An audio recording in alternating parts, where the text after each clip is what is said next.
ఉన్న బంగారాన్ని విడిపించి ఆ రోజు ఆన్లైన్ రేటుకే మేము కొంటాం. Sharma gold company.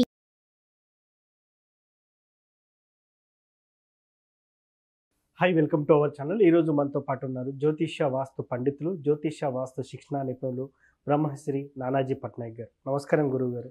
శ్రీమాత్రే నమః. సార్, ఇప్పుడు బయట ఉన్న ఎండ ప్రభావం చూస్తే నిజంగా ప్రకృతి మన మీద పగబట్టింది. 42 డిగ్రీల ఎండ కొడుతుంది. ఇంకా రాబోయే రోజుల్లో 50 కూడా కొట్టే అవకాశం ఉంది. ఇంకా 50 అనే మాట వచ్చేసరికి జనం పిట్టల్లా రాలిపోతారు. సో దీనికి గల కారణాలు ఏంటంటారు? ఇప్పుడు మనం ఎలాంటి విషయాల్లో జాగ్రత్త పడాలంటారు? 50 దాకా వచ్చినా ఆశ్చర్యపోవాల్సిన పని లేదండి. అంతేనా సార్? 50 డిగ్రీలు కూడా వస్తుంది. సో జనాలు పిట్టల్లా కూడా రాలిపోతారు. ఛాన్స్ ఉంది. ఎందుకంటే చెప్తాయనండి. ఫస్ట్ ఆఫ్ ఆల్ ఏంటంటే ఎప్పుడు కూడా మనకి ఎవ్రీ ఇయర్ మేషరాశిలో భరణి నక్షత్రం 3వ పాదం నుంచి డొల్లకర్తరి అంటారు. ఈ డొల్లకర్తరి ప్రారంభం అవుతూ ఉంటుంది. కృత్తికా నక్షత్రంలోకి వచ్చేసరికి కర్తర్లు ప్రారంభం అవుతాయి. దాని తర్వాత రోహిణీ నక్షత్రంలోకి రవి సంచారం వెళ్తూ ఉంటే రోహిణి కార్తె అంటారు. పర్టికులర్గా ఈ కృత్తికా నక్షత్రంలోకి వెళ్ళినప్పుడు సూర్యభగవానుడు కృత్తికా నక్షత్రానికి అధిష్టాన దేవత అగ్నిదేవుడు. అగ్ని అధిష్టాన దేవత అయినటువంటి నక్షత్రంలోకి ఈ అగ్నిని విరజిమ్ముకుంటూ వెళ్తున్నటువంటి రవి సంచారం జరుగుతుంది. అంటే అప్పుడు ఏమవ్వాలి? ఇంకాస్త ఇప్పుడు మీరు ఒక మంట పెరుగుతుంది, అందులో ఇంకొంచెం మీరు పెట్రోల్ వేసారు, ఏమవుతుంది? ఇంకా బగ్గుని ఇంకా లెగుస్తుంది. అలా సూర్యుడు ఎప్పుడైనా మీరు గమనించండి, అందుకే మే మాసాల్లో ఎక్కువగా ఉంటాయి. అయితే మరి ఎప్పుడు ఇలాగే సంచరిస్తాడు కదండి. ఈసారి ఉండే ప్రత్యేకత ఏమిటి అంటే పర్టికులర్గా ఈ కుజుడు జన్మజాతకంలో అంటే ఇప్పుడు గోచారంలో కుజగ్రహం ఏదైతే ఉందో రాహుతో కలిసింది. అంటే రవికి లాభస్థానంలో కుజరాహువులు ఉంటూ ఈ రవి యొక్క ప్రభావాన్ని మరింత పెంచుతున్నారు. ఓకే. ఎప్పుడైతే అలా పెంచుతారో ఏమవుతుంది?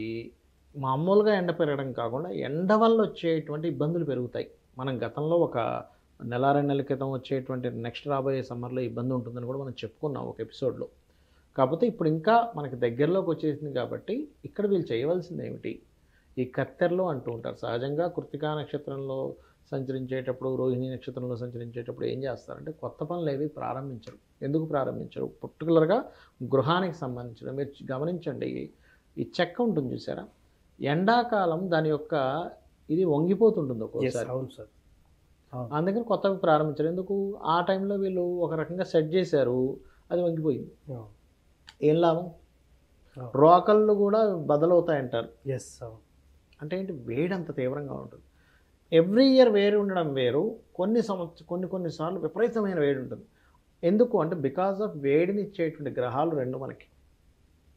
ఎవరి జన్మజాతకంలో అయినా కుజుడు రవి కలిసిన లేదా కుజరవుల యొక్క ఎనర్జీ ఒక పర్టికులర్ సర్కమ్స్టెన్స్లోకి వస్తున్నా ఏం జరుగుతుందంటే విపరీతమైనటువంటి వేడి పెరుగుతూ ఉంటుంది.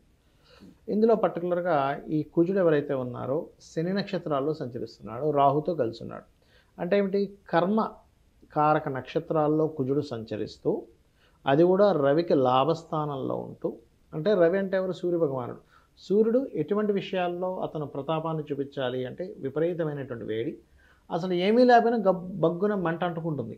నిజంగా అసలు అక్కడ ఎవరు ఏమీ అంటించరు, కానీ మంట అంటుకుంటుందండి. అవును సార్, అట్లాంటివి జరుగుతాయి. నిన్న మా ఆఫీస్కు దగ్గరలో ఒక మంట కూడా అంటుకుందా?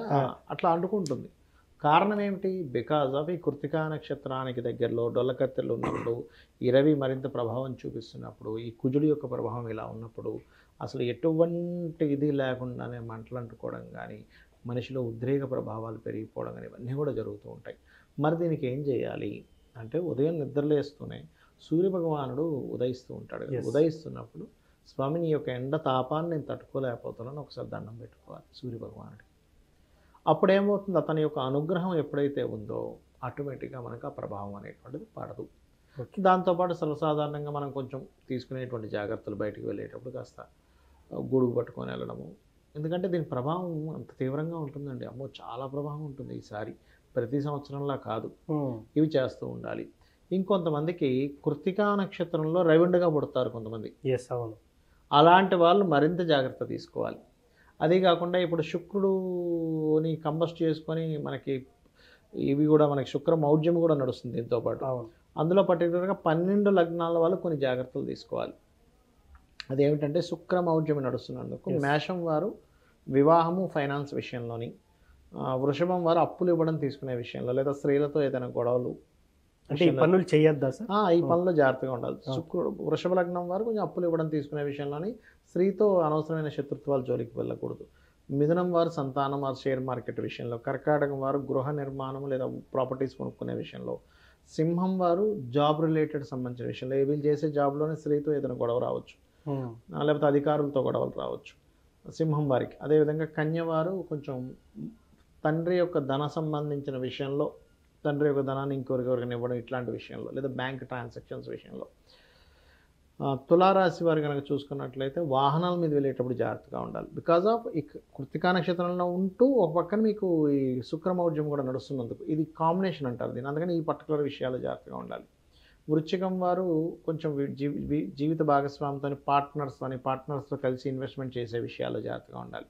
ధనస్సు రాశి వారు పర్టికులర్గా అప్పుల విషయంలో వీళ్ళు కూడా అప్పు చేసేదో లాభం వస్తుందని పెడుతూ ఉంటాం మనం తీసుకెళ్ళి అటువంటి విషయాల్లో. మకరం వారు సంతానము అండ్ జాబ్ విషయంలోని, కుంభం వారు ప్రాపర్టీస్ తీసుకునే విషయంలో, అందులో ముఖ్యంగా వాహనాలు తీసుకునే విషయంలో లేదా ఇంటీరియర్ చేయించుకునే విషయంలో ఎక్కువ డబ్బులు పెట్టారు సార్ తెలియక.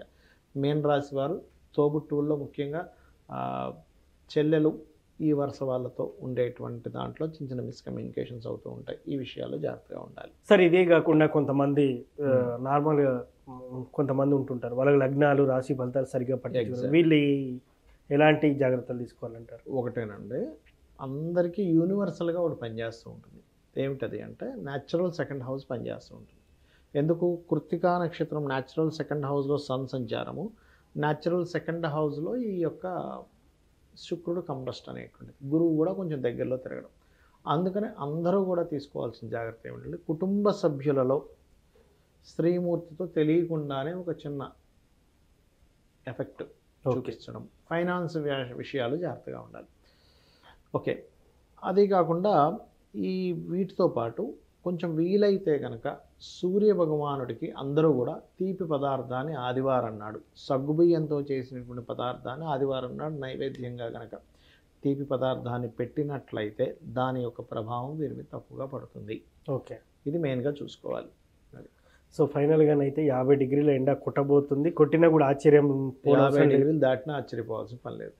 సో నిజంగా సార్, అదే మనం ఎలాంటి జాగ్రత్తలు తీసుకోవాలి ఈ క్రమంలో అనేది చాలా చక్కగా వివరించారు. Thank you. శ్రీమాత్రే నమః. చూశారు కదా, రాబోయే రోజుల్లో మాత్రం 50 డిగ్రీల ఎండ దాటచ్చు అని కూడా గురువుగారి మాటల్లో మనం తెలుసుకున్నాం. సో గురువుగారు చెప్పినట్టు కొన్ని నియమాలు నిబంధనలు పాటిస్తే దాని నుంచి మనం బయటపడే అవకాశం ఉంటుందని తెలియజేశారు. ఇది వాటి కార్యక్రమం. మరో కార్యక్రమంలో మళ్ళీ కలుద్దాం. Thank you. సుమన్ టీవీలో మీ పర్సనల్ అండ్ బిజినెస్ ప్రమోషన్స్ కోసం కింది నెంబర్కి కాంటాక్ట్ చేయండి.